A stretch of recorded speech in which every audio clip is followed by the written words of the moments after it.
السلام علیکم ورحمۃ اللہ۔ سورہ مائدہ مدنی صورت، چھٹے سپارے کا 5واں رکوع، آیت نمبر 3۔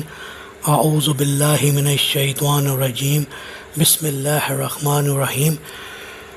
حرمت علیکم المیتۃ والدم ولحم الخنزیر وما اہل لغیر اللہ بہ والمنخنقۃ والموقوذۃ والمتردیۃ والنطیۃ وما اکل السبوع الا ما ذکیتم وما ذبح علی النصب وان تستقسموا بالازلام ذالکم فسق۔ الیوم یئس الذین کفروا من دینکم فلا تخشوہم واخشون۔ الیوم اکملت لکم دینکم واتممت علیکم نعمتی ورضیت لکم الاسلام دینا فمن اضطر فی مخمصۃ غیر متجانف لإثم فإن اللہ غفور رحیم۔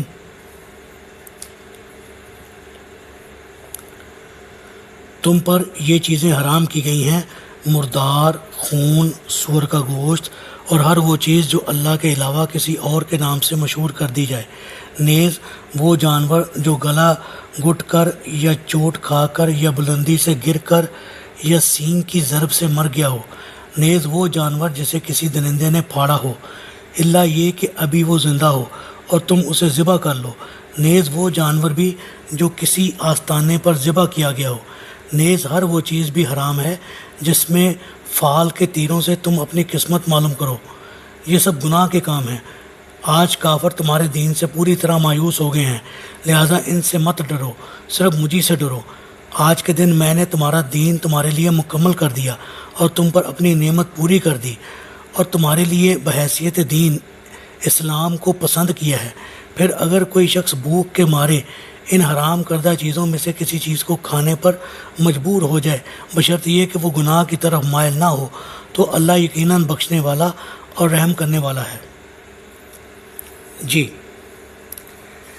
ایسا مقام جس کی نسبت عوام میں مشہور ہو کہ وہاں جا کر قربانی دینے سے یا ایسی نظر ماننے سے انسانوں کی فلاں تکلیف رفع ہو جاتی ہے یا اسے فلاں فائدہ پہنچتا ہے اور لوگ اسے مقدس سمجھتے ہوں، خواہ وہاں کوئی بت موجود ہو یا نہ ہو، اور اگر کسی درخت یا کسی پتھر سے ایسے ہی فائدے منسوب کیے گئے ہوں تو وہ بھی اسی حکم میں داخل ہوگا۔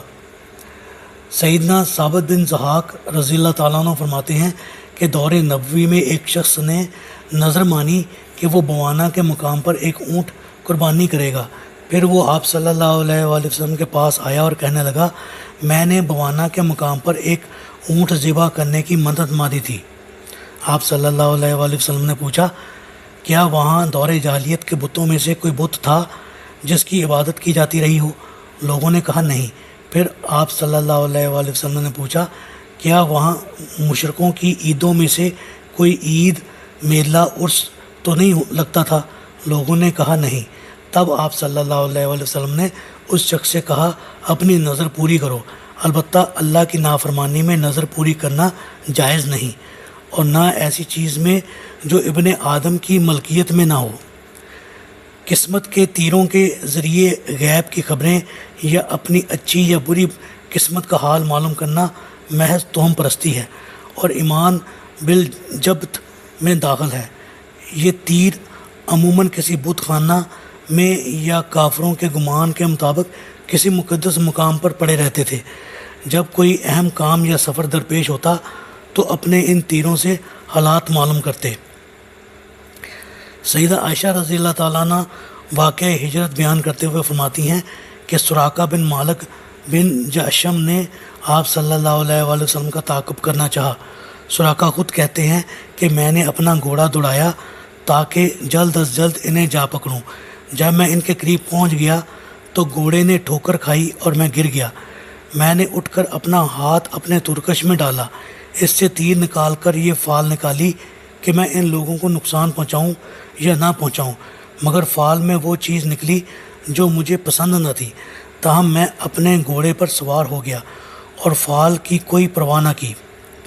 ابن عباس رضی اللہ تعالیٰ عنہ کہتے ہیں کہ فتح مکہ کے موقع پر جب آپ صلی اللہ علیہ وآلہ وسلم نے کعبہ کے اندر تصویریں دیکھیں تو آپ صلی اللہ علیہ وآلہ وسلم اندر داخل نہیں ہوئے یہاں تک کہ آپ کے حکم سے ساری تصویریں مٹا دی گئیں۔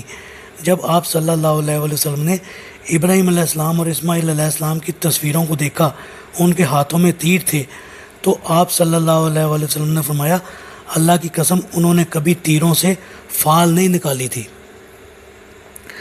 اب اسلام کو اتنا عروج حاصل ہو چکا ہے